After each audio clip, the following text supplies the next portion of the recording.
What's up, everybody? Thank you so much for joining me as I advertised on the Thomas Take Sports Podcast YouTube channel, as I advertised on the Thomas Take Sports Podcast Facebook page. I got a very special guest that'll be joining us momentarily on the podcast. His name is Brendan Griffin. He is a fast rising star in the world of professional wrestling, a guy that has moved up the ladder as the years have gone by, a guy that has dedicated his life to becoming a professional wrestler. And one thing that Brendan and I have common is that we have a dream. We go out and we try to achieve that dream. We try to make that dream a reality. And I have, in some ways, in my field, have made that a reality. And Brendan has made that a reality even more so in his field. So I'm very excited to have Brendan on. I wanted to hop on here and talk a little bit about some sports topics before Brendan pops on with me. I should be expecting his call momentarily. He will be joining me via phone. There's a lot of topics to talk about in the wide world of sports. Per usual, I like to keep you guys covered on all those topics, whether they're Buffalo Bills topics, whether they're MMA topics, whether they are NFL topics in general. This episode, I really feel, is going to really bring in a new audience, the professional wrestling audience, an audience that I really actually enjoy communicating with. The Facebook groups that I'm a part of, my Twitter, there is a lot of WWE fans that follow me in social media, and a lot of them like somewhat my big personality, and they've enjoyed tuning into the show. They've enjoyed my quips, my puns, my just promos that I've cut on the My Fantasy podcast myself. I've tried to channel a little bit of that in there with the WWE. I'd like to say I have a WWE-esque personality, and Brendan is a guy that, right now he's inching closer and closer to a shot in the professional wrestling circuit.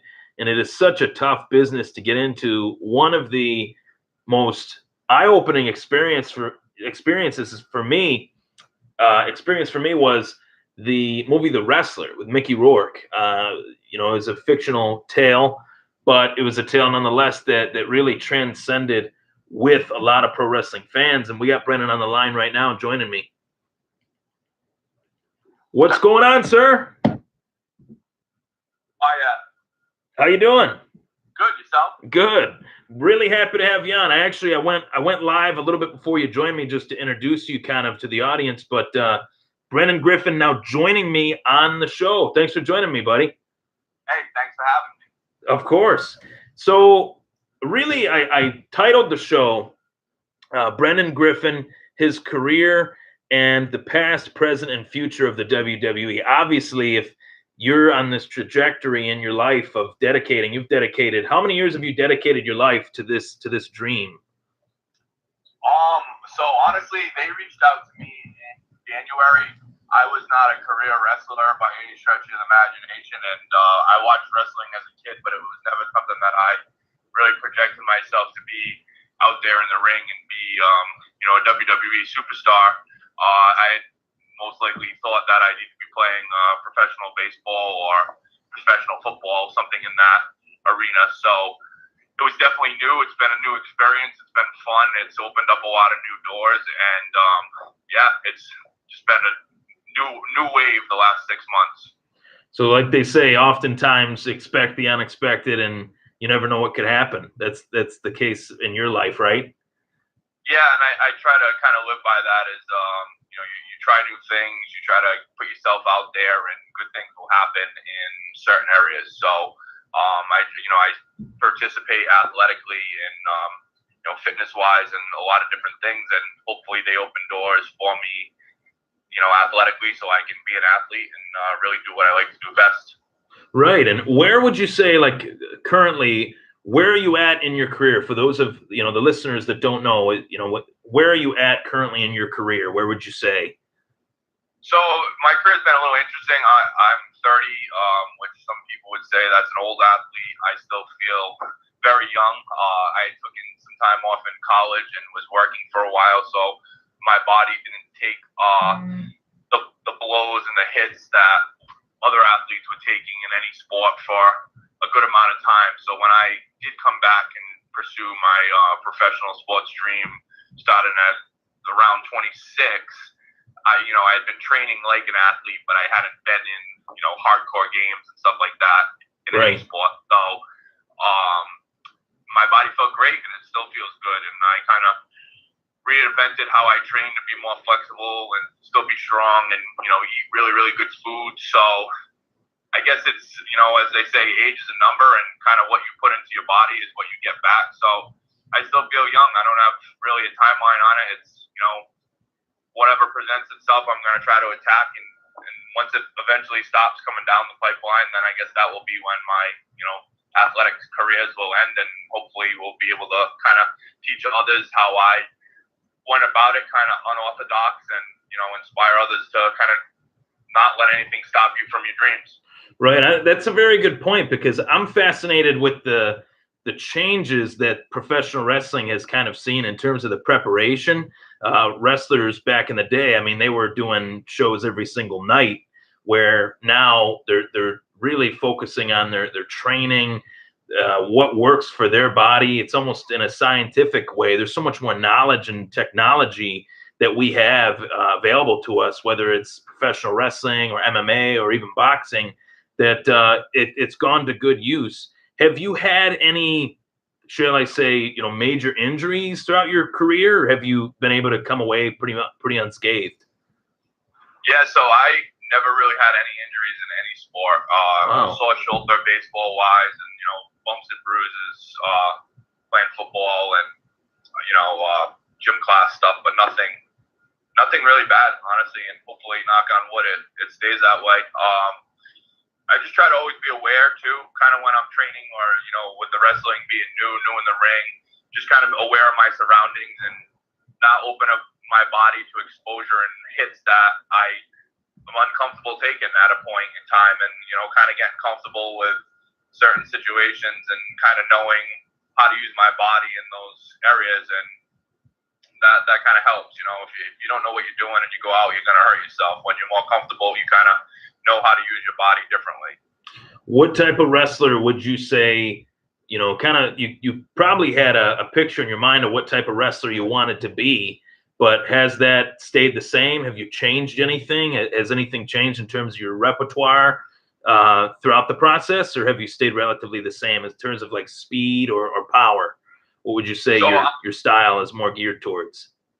So I'm really just currently getting into actual ring type moves. Before, it was more of the basics, taking small bumps and running the ropes and rolls and those things. So I really just started in the last week or two actually learning the power bombs and the slams and that stuff. First starting on mat, and then we've moved into doing it in the ring. So I'm kind of learning the moves as a character. I kind of had an idea since I did get the message from WWE, and really been kind of fine tuning how I'm going to present that message, and what my ring presence would be, and how to kind of sell that character, not only in the ring, but also to build my social media around that character. Not to just change everything that I'm doing, because I like to have my page a certain way, and it's not going to just become a wrestling page. So to actually build that character in and have some fun wrestling style skits, I had to really kind of start to think outside the box to, attract the wrestling crowd, but keep the crowd that, likes the fitness stuff and the food stuff and the inspirational posts and, family, girlfriend, those type of things. So yeah, it's all a process. So we're still kind of really working on what's going to work best for me. Right. And it's a good thing that you recognize that, because there's been so many, along the way, that as this world has changed, it's kind of like they've had to come up with new ways to make themselves innovative and different.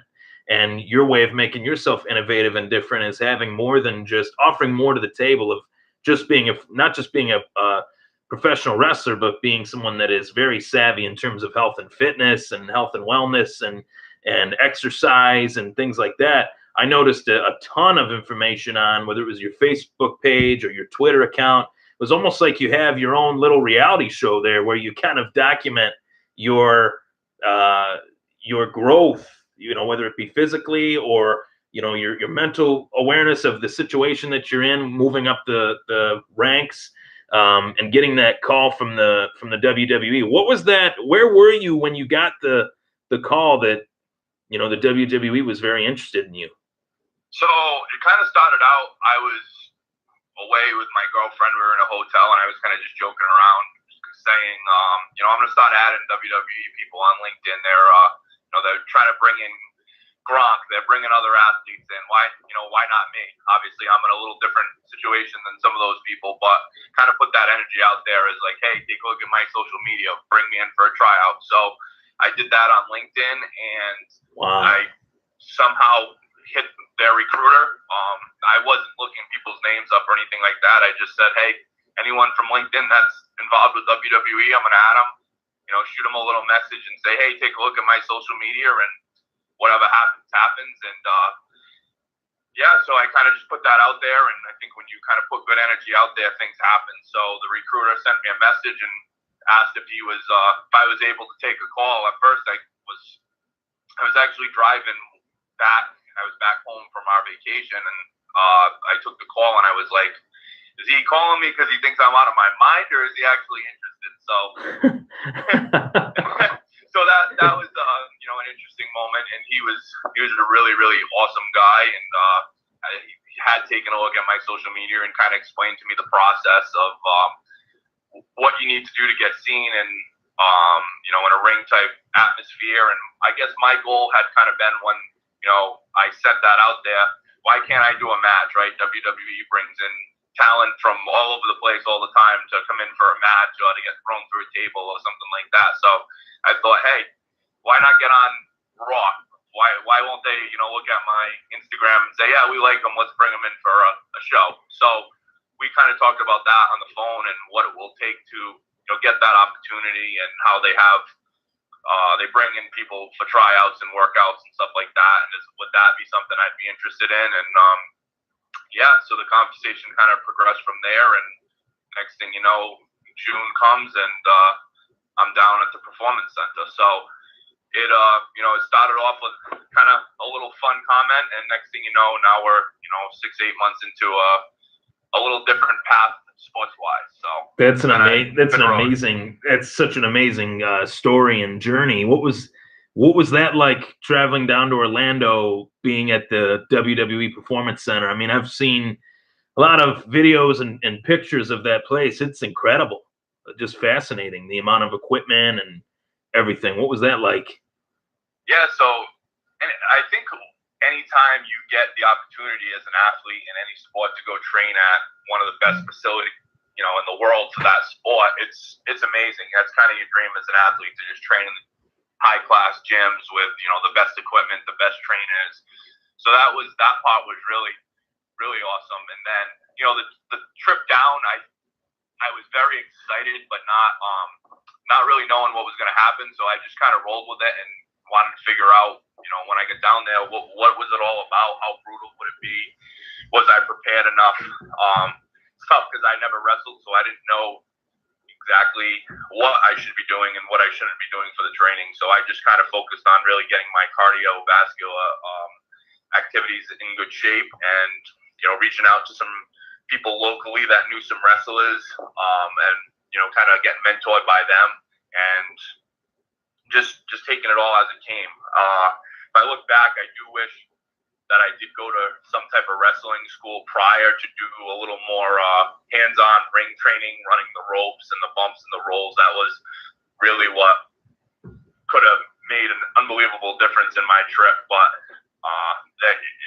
I can't look back and change it. So right. I'm just going to move forward. Well, you put your best foot forward, and given the circumstances of this drastic life change, I mean, you went from thinking you were going one way and you went another way. I mean, it takes a lot of, I'm not just saying this because you're on the show, but I learned a little bit about your story, and I thought that takes a lot of guts and courage for a guy to just pack his bags and say, hey, I'm going to take this opportunity. Not many people have that confidence in themselves. You were saying that you were kind of up in the air about it, but just the fact that you packed your bags and went, that was a good first step. And obviously, I there might not have been moments that you might have liked, but there were more moments that led you to go. You know what I mean? So yeah, for sure. There was definitely a lot of time where I'm like, is this really what I should be doing? Why? right, But I think I always look at situations like that as no matter what happens, if you go and you're the best at something and they sign you right then and there and you're the next superstar, that's one thing. But if you go and you meet great people and you network and you put good vibes out there and learn something good is going to come from it. And you got to kind of take the situation that you have and see what's going on and then kind of project where you want to go with it. So the way it went for me wasn't exactly perfect with the training, but now I have a plan of kind of how I want to attack certain things going forward with wrestling and the WWE, and I'm just going to kind of continue with that, and hopefully that goes the way I'd like it to go. Now, did they send you like an evaluation letter, or did they send you did they call you and say, "Hey, we thought you did this well. We thought you might have needed some work in these areas"? Did they send you like a progress report type thing, or how did that work in terms of the aftermath of that tryout? Yeah, so they don't really tell you like how good or bad you are at certain things. I know they do like me and they have their eyes on me, so Yeah. I'm gonna keep working, and I kind of have a plan how to attack it with the gentleman that I'm currently training with. We kind of have something in place to go after what I want. So Right. I think it's good. I think that's what I need to do. So. Right. Yeah, you're taking it. It's like one step at a time, and it might not be, it might not be the way that you just think of it this way. You went to the tryout, and then step two was, well, I'm going to do this regardless of what the results are. If I do great, blow this tryout out of the water, I'm still going to do the same thing that I was planning on doing anyway. Yeah, for the most part. I think when I went to the tryout, I learned some things about like the lifestyle and the training and all that stuff, and that kind of painted a picture of what a wrestler's life may be and kind of how I would want to go about it, as Brendan Griffin. Yeah, right. And how in terms of your experience there, who specifically did you train with there, and who are you training with now? So it was a bunch of trainers. It was a group of trainers. So they worked for WWE or are in WWE NXT. So there was a good group of people.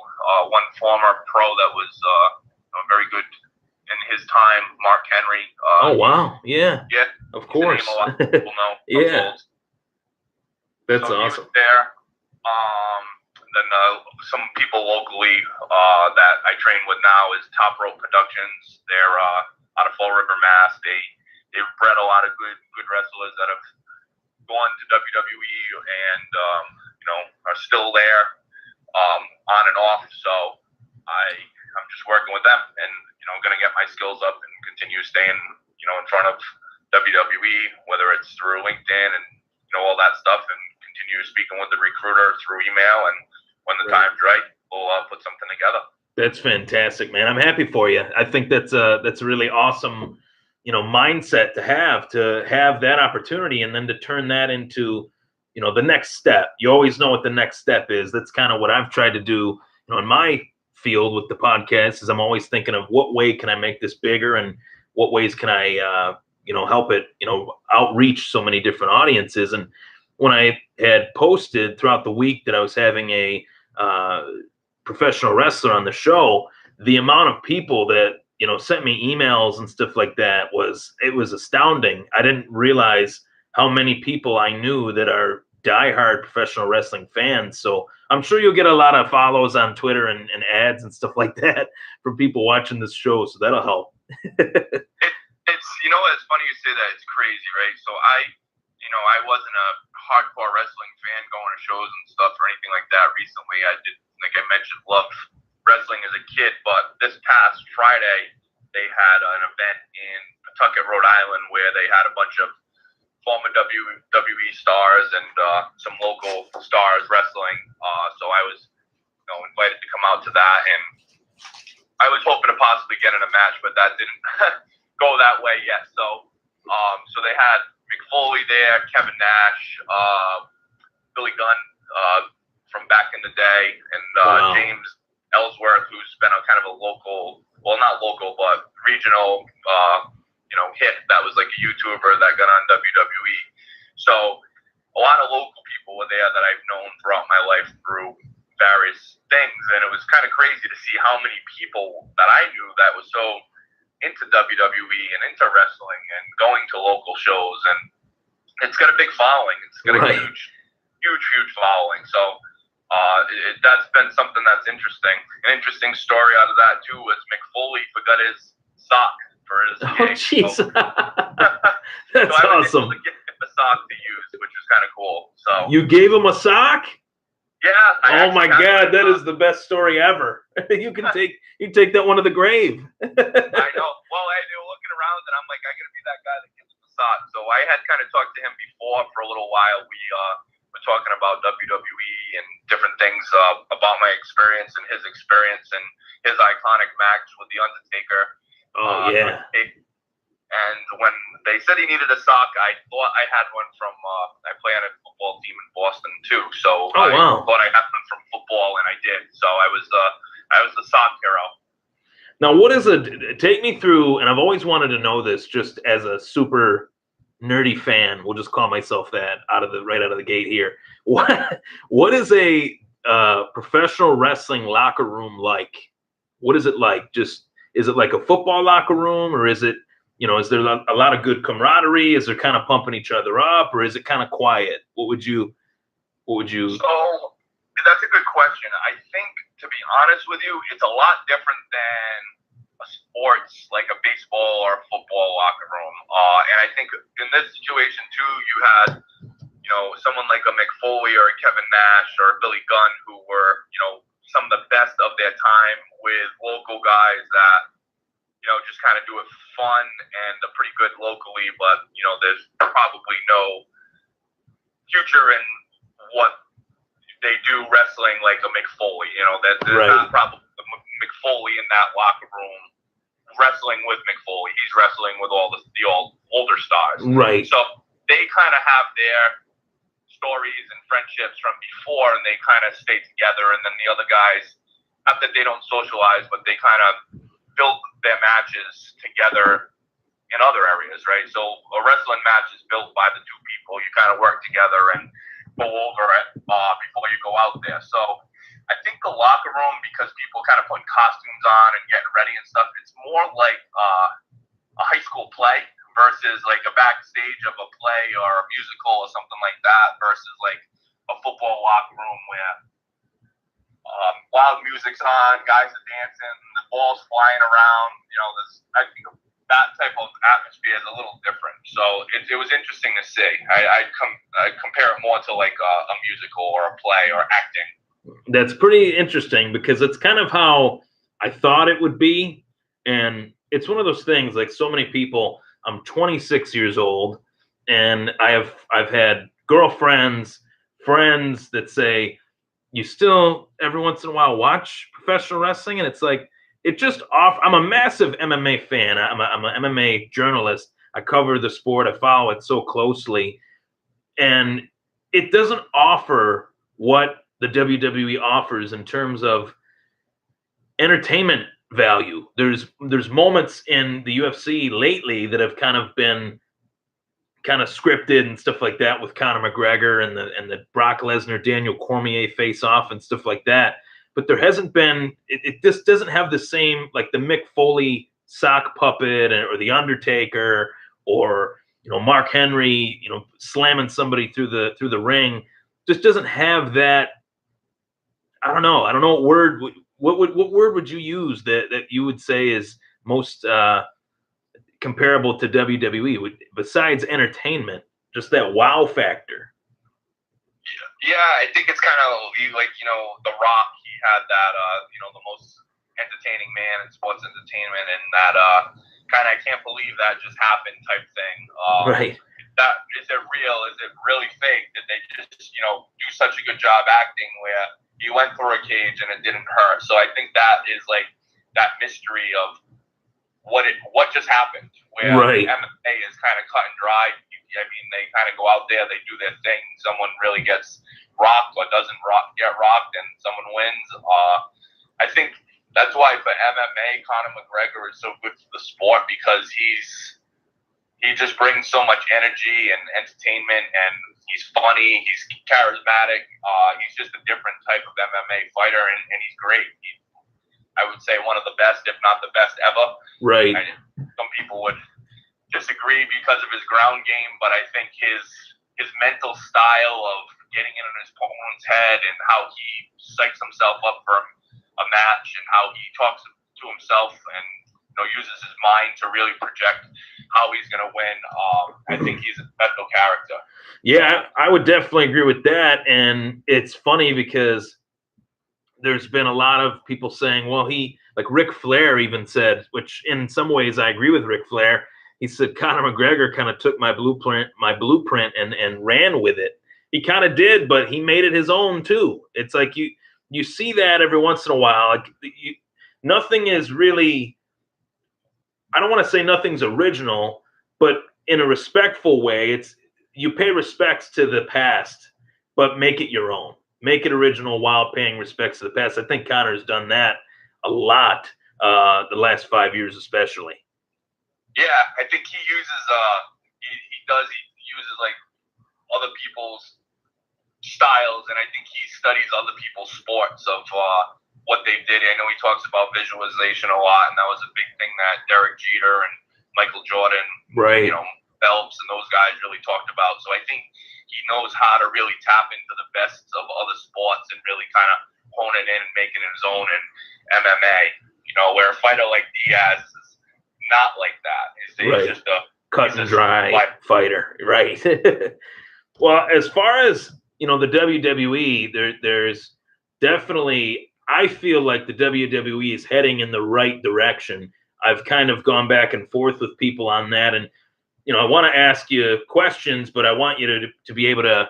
I don't want to ask questions that you might think are like cornering you or anything like that. So, in a way, what I'm trying to say is, what do you think the true state of professional wrestling is right now? I would personally say that it's in a great state with certain stars that have come into the sport and come into the WWE. I think NXT is firing on all cylinders. I went to an NXT show in Toronto, which was maybe 5,000 people were in the arena. It was a 5,000 seat arena. It was packed. It was one of the best entertainment experiences I've ever had. What would you say is the current state, though, of professional wrestling in your opinion? So I think that's a really interesting question, and it goes in a lot of different areas.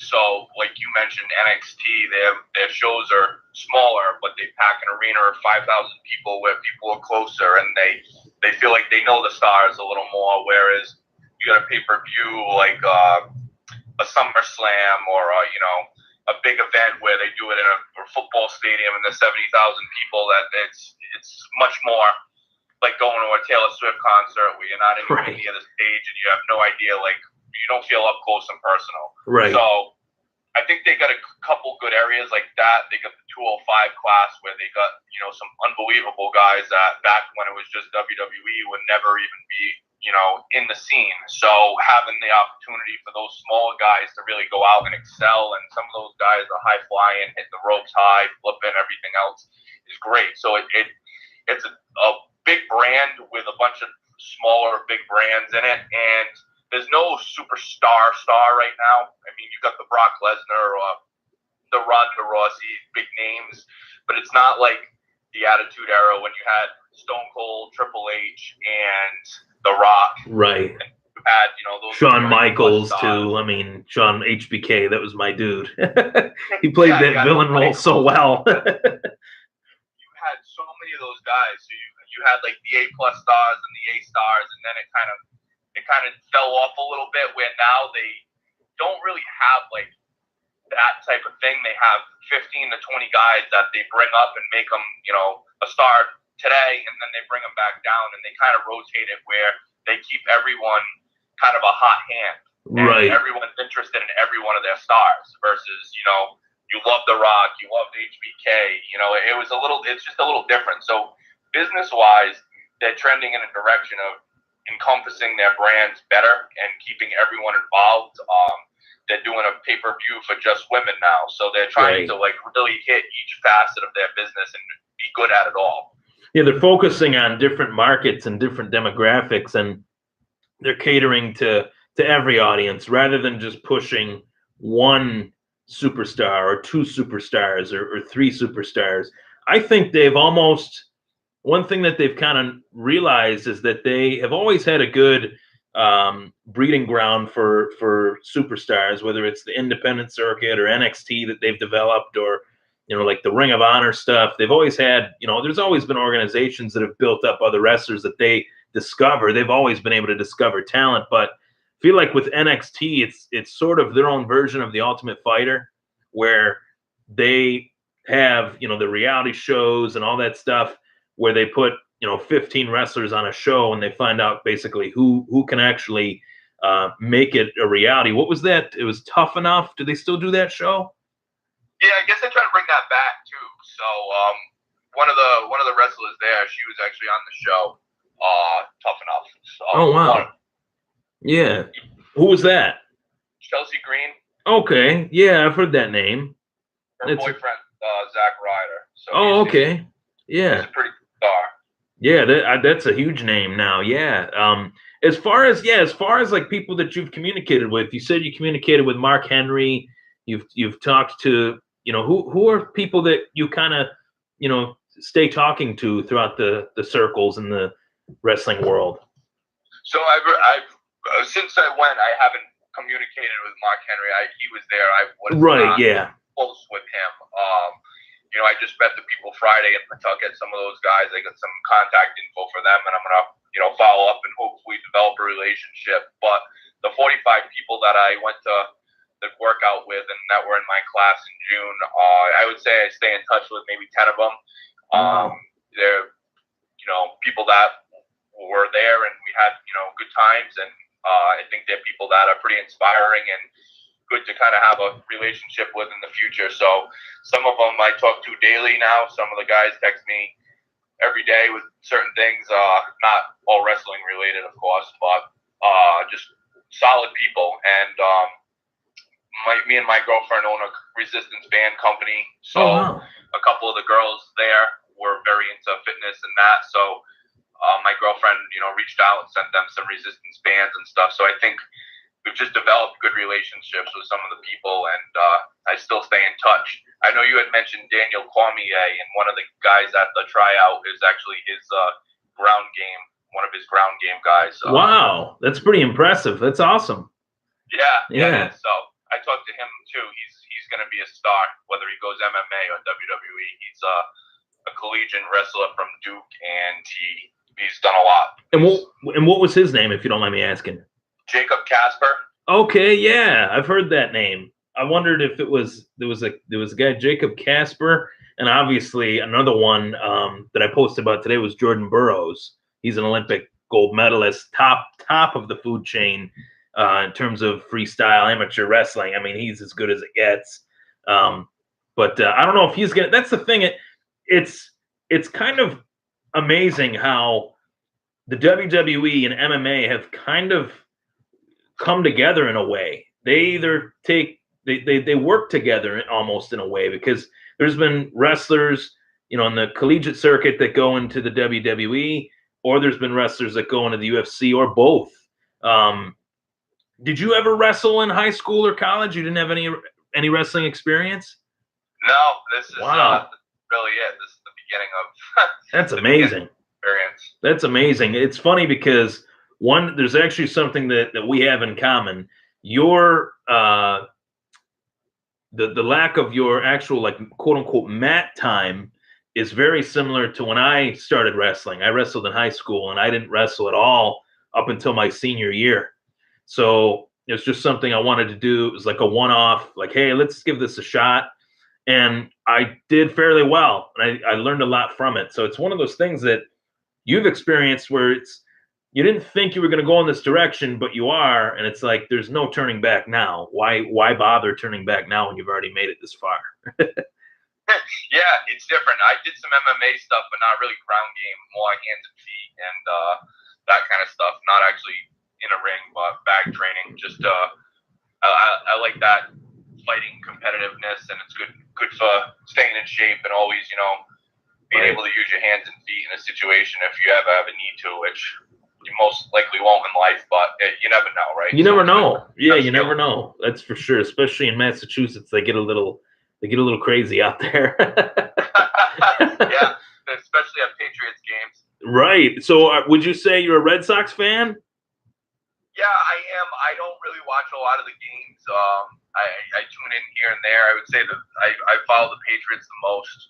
That's really the only sport and really only team I watch. I watch the Celtics when they're in the finals, but sports-wise, I'm basically a Patriots fan. I think I love Tom. I like their business model. I like the coach. And I've learned a lot about how to, project myself as an athlete through the Patriot way. So that's really why I love that team and what they do. So their model, right? What were you saying? Once that ends, maybe I'll find another team to fall in love with. So you're saying you're going to hop off the bandwagon once Belichick and Brady are gone? I guess it depends, right? If they keep their system and it's the same way, the Patriot way, then obviously they'll probably have a cushiony job for Bill Belichick in the front office or something. He'll never be out of the loop with that team, I don't think. Yeah, I don't know. I guess it's like you don't know how it ends, right? So right now it's everything great, and you would think that, but he's an interesting dude. So yeah, he is. He could be out on his boat in Nantucket fishing and be off the face of the earth and don't know where Belichick went. Yeah, his boat is like 6 rings or something like that now. Now that they won 6, he changed it. It was 5 rings. Now it's 6 rings or something. Yeah, something like that. It's crazy. The guy is. It's funny that you mentioned the Patriots because obviously I'm from Buffalo. I'm a Bills fan. My podcast, I talk about the Bills a lot, and a lot of Bills fans are like, you talk about the Bills, you have a Bills podcast, but you love Tom Brady. And it's like, you have to respect a guy that went from nothing to something. I think everybody loves an underdog story. A guy that was drafted in the 6th round, he ends up being, in my opinion, the best ever. There's a lot to root for there, I think. Yeah, I think those are the best. I think those are the guys that succeed. They appreciate it. They want it more. They always stay hungry no matter where they are, at the top or at the bottom. So that's someone to base it off of. He was by no means a freak athlete. He just had passion and skills to go out there and perform at a high level. And he took what he was good at and just accelerated it through hard work, preparation, and training him to be the best he can be. Right. Did you watch any of the Facebook series with Tom Brady? Yeah, I did. Did you watch it? Yeah, that was very interesting. It was very interesting to see him in pads with the elastic bands around his waist, moving certain angles. It was very innovative. I think he's shattering the mold in terms of quarterback training. Other quarterbacks might be like, I got to write this down and see what he's doing to stay healthy. I mean, he's 41 now. Yeah, I think for Tom and the TB12 sports method of doing things, it's going to really change the game for a lot of athletes. And I've trained there and modeled a lot of my training and what I do after their system. It works well. It works really well. It's tough, though, because it's different than what everyone else teaches. And you got to be open to new things and be able to accept their style and apply it. So you're either kind of all in or you're not with their style. And it takes a unique athlete to be willing to do it. And I think that it's worked well. You see Gronk does it, and Edelman did it, and Amendola did it to some extent. All of them have gotten better results. So right. Not everyone dives in completely like Tom, but a lot of them are pretty bought in, and it works well. So it's just if you're able to be open to changing, then it will work for you. Right. There's something very interesting too. He was trying to get them to kind of buy into it more. And Julian Edelman said he didn't need to do every single thing that Tom needs to do because Tom's a quarterback and I'm a wide receiver. So it's like pliability might not be best suited for his body because he's trying to get stronger and Tom Brady's trying to get. It was almost as if they were saying it in a way that Tom Brady using pliability was not making him stronger, it was making his muscles looser. Do you remember that in the show? I thought that was really interesting. And I understand the concept. I think pliability for any athlete is good because as long as you don't completely go backwards and you lose your strength, being tight in anything is not good.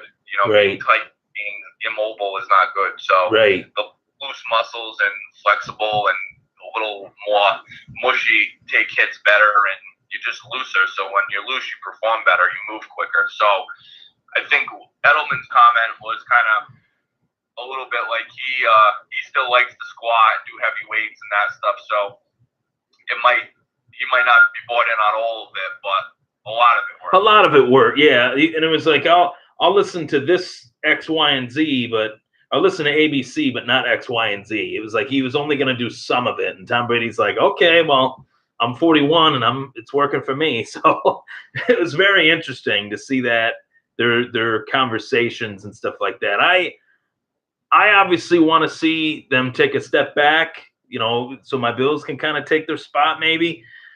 But the reality says that that's not going to happen yet, not as long as he's playing. Yeah, I think he's as long as he stays passionate about it, he can play it for a while. Right.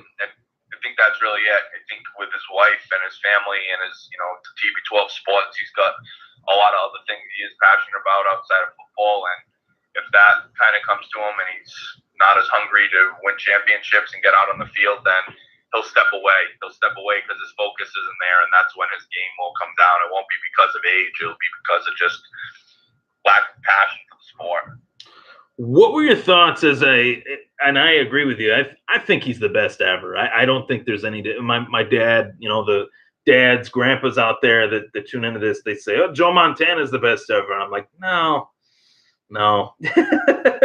I just can't. After that Atlanta Falcons Super Bowl, I thought that he could have closed the book on his career at that point and been at the top of the food chain. You know what I mean? So. Yeah, I think he's probably the best athlete in any sport of all time. He's kind of written the script of just doing it at a high level for so long without any controversies. With just you can't really say anything bad about him. If you do, you just don't like him. That's how I see it too. What were your thoughts on Deflategate? What did you think of that? It's tough because a lot of people have a lot of opinions, and there's no real proven science behind it other than ball dudes there when they go out and they get hotter when it's cold out, and so it seemed like hogwash to me, man. I think he got a bad end of the stick. Yeah, I don't think he was just out there letting air out of football. Right. Like an egregious thing by any stretch of the imagination. I think they were just trying to bring a good man down. That's my opinion. Need something. They needed a story. It was like WWE. They needed something to get people all fired up. Right. So if you could, I always ask people this. Any guests that I've had on the show, whether it be people like yourself aspiring to do anything, that is athletically or in journalism. I've had writers and authors and stuff on the show too. In your field or based on your interests and things like that, who are 5 people that you would say that you would either like to meet or you've kind of taken something from? Obviously, now that I know Tom Brady's one of those 5, right? Yeah, so that's I think I can give you off the top of my head, it might be a few more than 5 or yeah, if you got more, throw them out there too. So definitely Tom Brady is one. The Rock would be up there too. Now this isn't in any order; it's just kind of right. Off the cuff. Obama would be one. Definitely Bob Kraft, Derek Jeter, right, Michael Jordan. I would say those are those are five. I would say to throw someone in that's not to me. He's from locally that I liked his story. I've met him before many times. Would be Paulie D. I think he's. Oh wow, really? Yeah, I think he's a different. He's not an athlete. But he has an awesome story. He was 27 years old. He was DJing in small restaurants and bars for a few $100. Everyone kind of laughed and thought he was crazy with his crazy hair and he should get a real job. And he tried to always be fun and funny and entertaining when he did that locally, and he got seen. And you know what? Now he's one of the top DJs in the world. Right. What he does. So I think that's the story that, regardless if you think the show is ridiculous or not, he's someone that stayed true to what he liked and never listened to negative talk and went out there and tried to be the best that he could be, and it paid off. By the way, I love the show. I love Jersey Shore. Oh, it's entertaining. It's entertaining, and people they look at that show and they're like, "Oh, it's just a bunch of people being stupid." Yeah, it's entertaining. You're not wrong in saying that, and they would agree with that too. But there's a good. They're all characters. They all play a part. And when they brought the show back, it was like, man, I wonder if they're going to be any different. And in some ways they were, but most ways they weren't. No, I think the shows actually might be better now. Right. Yeah. And I actually thought it was better than it was the last time, especially without Sammy around. Yeah. Sure, the fake Sammy's way better. Right. Yeah, that was, oh my Lord. I was dying when I first saw that episode. I was crying. I was laughing so hard. Oh, yeah. It was great. But yeah, I could definitely see why Dwayne Johnson would be one of those people. I think he'd be one of those people for everybody. I mean, that's a guy that took a path that he thought was his, in terms of his football career. He thought that was his path forever, and it didn't go his way. Had the injuries, and I think he was about to sign a deal with the CFL or the Arena League or something like that, if I'm not mistaken. And he just said to his dad, "I'm done." And his dad's like, "What the hell are you going to do?" And he's like, "I kind of want to join the family business." And he's the biggest box office star probably of all time. Yeah, he is. He had a little bit of a rough start, and made an amazing story, and he stayed hungry.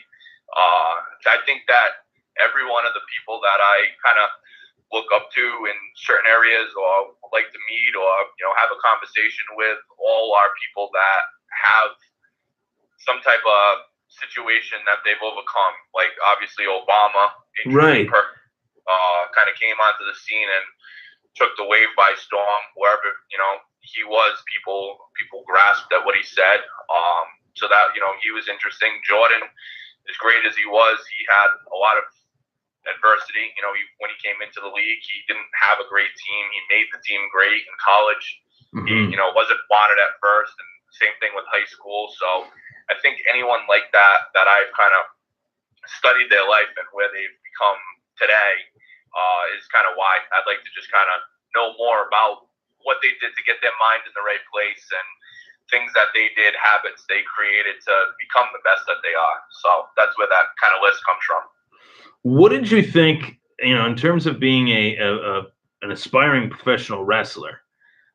This is one of the questions I was going to try not to ask, because it doesn't really deal with professional wrestling, but in a way it does, because it was an entertainment spectacle. What were your thoughts on Floyd Mayweather, Conor McGregor before the fight and after? Did they change, or were they the same? Yeah, I think they definitely changed. I think I was never a huge McGregor fan prior to the fight. I'm not a big Mayweather fan either. But that's I think he's a great talent. Right. I don't agree with some of the other. Not a great person. Of his life. Yeah. But I watched the interview with McGregor with my girlfriend Margaret prior to the fight, and I loved his mindset and how he said when they asked him, "Well, did you ever see yourself in this ring fighting?" And he basically said, "If you don't see yourself here, you don't belong." And those words kind of stuck with me, as he's a positive thinker. When he does kind of go out there and talk smack, it's really to kind of like juice himself up and get himself in that place that he is the best. And that's why he says, I'm the best all the time, because it's more of a mental game for him. So I think before that day, before the fight, and I fell in love with his persona and his inspiring way to be, and I wanted him to win. And then after, obviously, it changed a lot, and same thing with both of them. But I think I didn't think it was going to be good for the sport. McGregor went out and won, but now I think it was good. It brought a lot more entertainment, and it was an awesome fight.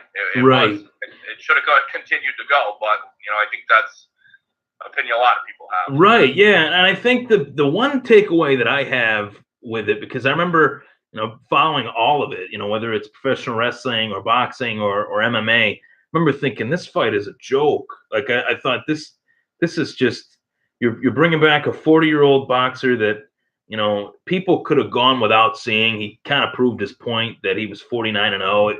Boxing didn't really need him to come back. They were trying to build their own draws and move on from him, in my opinion, with like Canelo and Triple G and Terrence Crawford and Lomachenko and a couple others. But I just felt like Conor didn't really need that fight. There was other fights from an MMA to help build the UFC. But then what I slowly started to realize was, as the world tour went on, was that it was about combat sports and entertainment in general. Like it had something for everybody. It had something for the professional wrestling fans. It had something for the boxing fans. It had something for the MMA fans. And I don't think we'll ever see a fight like that again. No, I agree.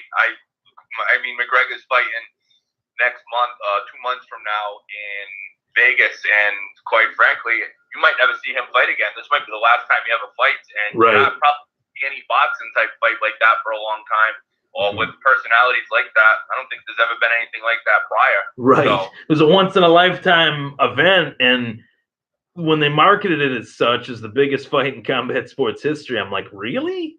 And then it ended up being the second biggest fight in combat sports. It was remarkable. As I look back on it, I have a big, it's a thick book. It's probably about 300 pages, and it talks about, the boxing game, and it ended with Mayweather McGregor. It was the final chapter in the book. It recently came out. It was written by, I thought it was Dan Raphael. He works for ESPN, but it was a fascinating book about how they had always tried to blend all three of the fan bases into one. They could never do it until that fight happened. So it was just something for everybody, I thought.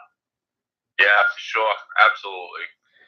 So you mentioned that you got, you saw that McGregor's fighting Khabib Nurmagomedov in a couple months. Do you think he takes that and rides up into the sunset, or do you think he might end his career on an L? It's tough because he's obviously working on his ground game now, but that might be. I mean, that's kind of what hurt him in the Diaz fights, even though he won, the second one. So right. I don't know. It's tough. I want to see him win. I think you want to see him win because of how great he is, but he could lose. I think it's. I don't know. A lot of people think he's gonna lose. Yeah. So, for years, I thought he'd lose, but I can't count this guy out anymore. After that Floyd fight, it's like he went 10 rounds with Floyd Mayweather. Yeah, no, that's exactly. That's tough. Yeah. So I think he wins. He's done. I think there's so many opportunities for him in business and sports, and just as an entertainer that he can do that. But again, it's like Tom Brady.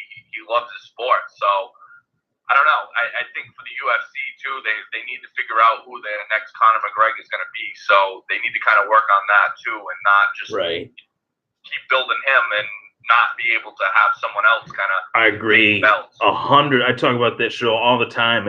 He hasn't fought in the UFC for 2 years, but I feel like he's still the most talked about fighter, and he's not fighting. It's kind of like we gotta kind of find someone that resembles him or might be slightly different than him, but is Conor McGregor-esque, as you said. Yeah, I agree. I agree 100%. So that's kind of where it stands on that.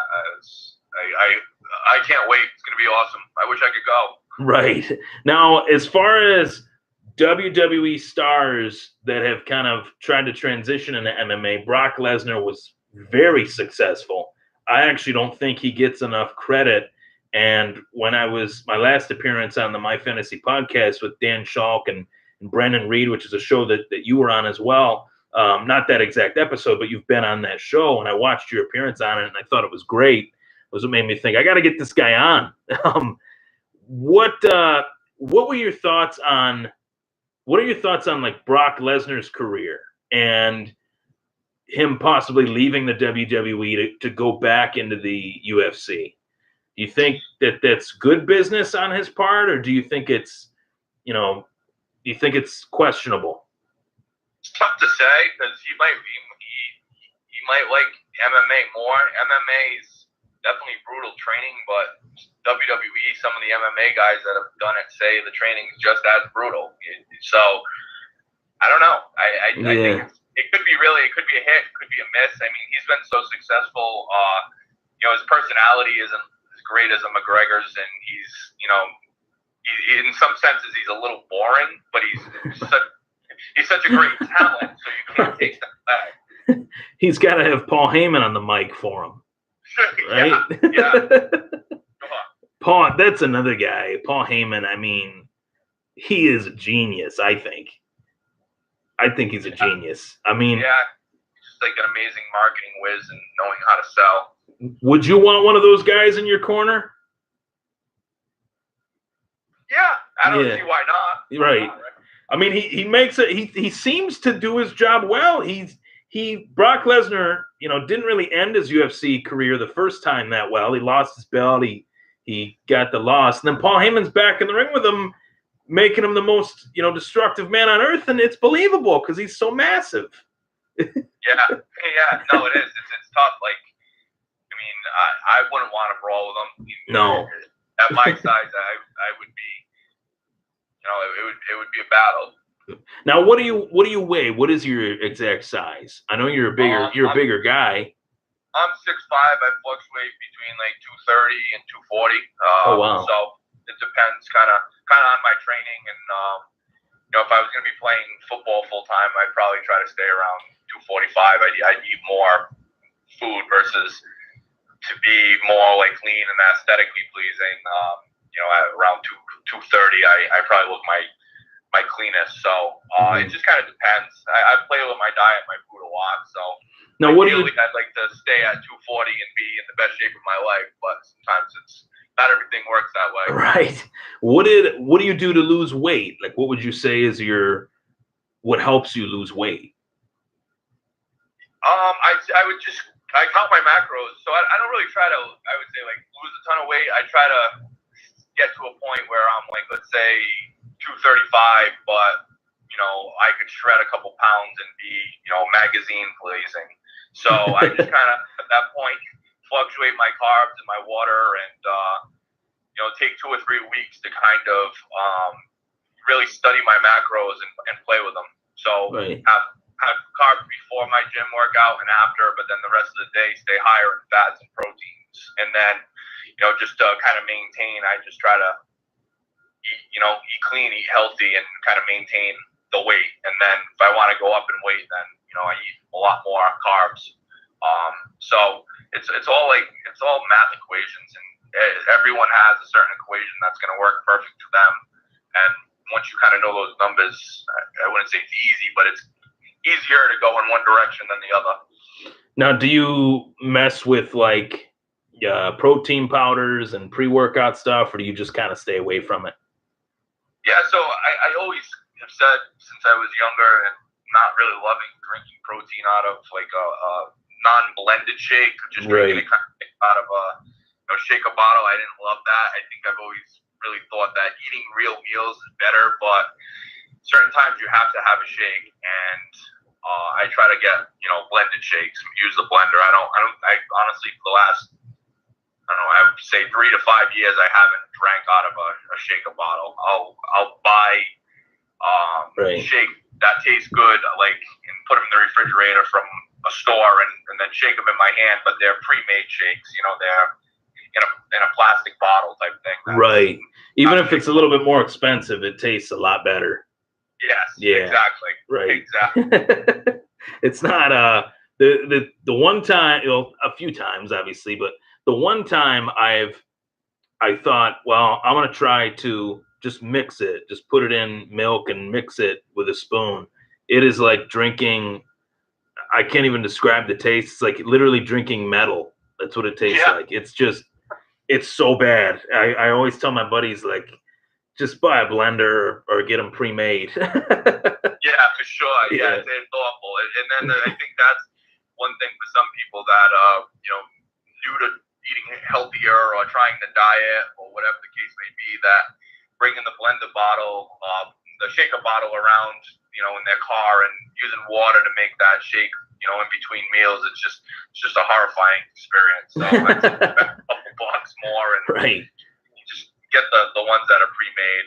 I'll spend the extra $2-3, no problem. However much it is. It could be $5 and I'd still spend it. Yeah. So I think sometimes I used to suck them down and say, "Oh, well, this is part of the process. I need to get my protein in." It's not about the taste. It's it's your fuel in your body. But I've gotten to the point where I'm definitely a little more picky about it.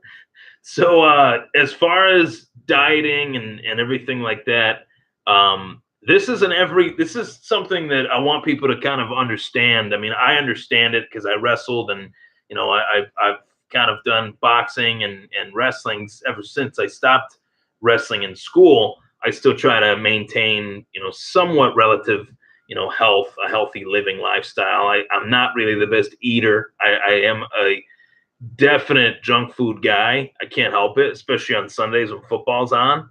But this is something that you have to dedicate you're dedicating your entire life, your daily life decisions. Each one impacts your performance. Would you agree with that? Yeah, I think though, and for people that aren't in sports and just in regular life, I try to, I guess I'd say, preach that your decisions with what you put in your body food wise will impact how you live later on in life. So I think since a young age, maybe 14, 15 years old, I've ate very healthy. Obviously I'm not perfect. I'll eat my pizzas. I'll do that. The things that are, off the grid. But I've kind of, since that age, freshman in high school, I would bring meals to school. I'd eat my lunch. We had breakfast at school. I'd eat a breakfast. I had peanut butter sandwiches in my bag throughout the day, where I'd eat a couple before I'd go to lunch. I'd eat them after lunch. I'd eat them before practice. So that was easy in high school. I couldn't just bring around, a cooler of pre-made meals. So that's what kind of got me through the day. And then I had my shakes and stuff later on at night. So since an early age, I've kind of been trained myself to kind of eat for fuel, not just for pleasure.